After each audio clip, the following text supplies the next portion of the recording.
Ali, tapum móti Haukum, hvernig svona metur núna leik? Mér Haukar stjórna leiknum í fyrri hálfleik. Svo fannst mér við svona kannski vera með hann aðeins seinni hálfleik, spiluðum betri vörn. Náðum ekki að fylgja það kannski eftir með góða sóknarleik. Margir orðnir heitir líka á þeim, út af við spiluðum bara ótrúlega svona slaka vörn til að byrja með. Og það kom í bakið á okkur í lok leiks, út af þeir settu stórskot til að klára leikinn. Ef við hefum spilað alvöru vörn frá fyrstu mínútu þá held ég að munið leik. Var eitthvað ákveðið högg þegar þið komist yfir að þeir svöruðu strax í andlitið á ykkur? Nei, það hefði verið betra að það ekki gerst. Akkurat, var eitthvað sem kom þér á óvart í bæði hjá þínu liði eða þeirra lið? Við þekkjum þessa leikmenn ágætlega.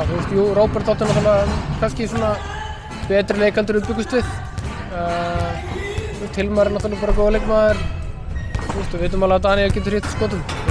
Nei, ekkert óvart. 0 stig eftir 2 leiki, hafið þið einhver áhyggjur á stöðunni?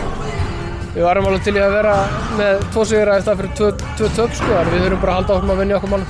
Þið fáið Styrmi inn í liði núna, hvað gefur hann ykkur? Hann gefur okkur bara orku, góða varnarleik og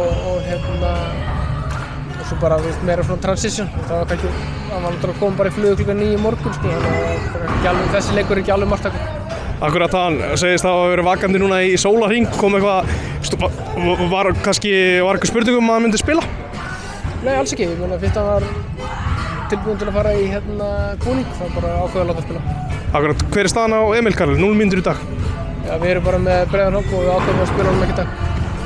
Verður það, sérðu fram á að vera aftur þannig í næsta leik? Já, bara kemur í ljós. Akkurat, samskipt eitthvað við KKÍ, er eitthvað þróun þar varðandi Pablo? Nei, ég held að það er bara, hann er bara frá Galísíu, Pablo frá Galísíu, hann er ekki Íslendingur, svo staðan er. Takk fyrir þetta, Lárus, og gangi ykkur vel. Takk.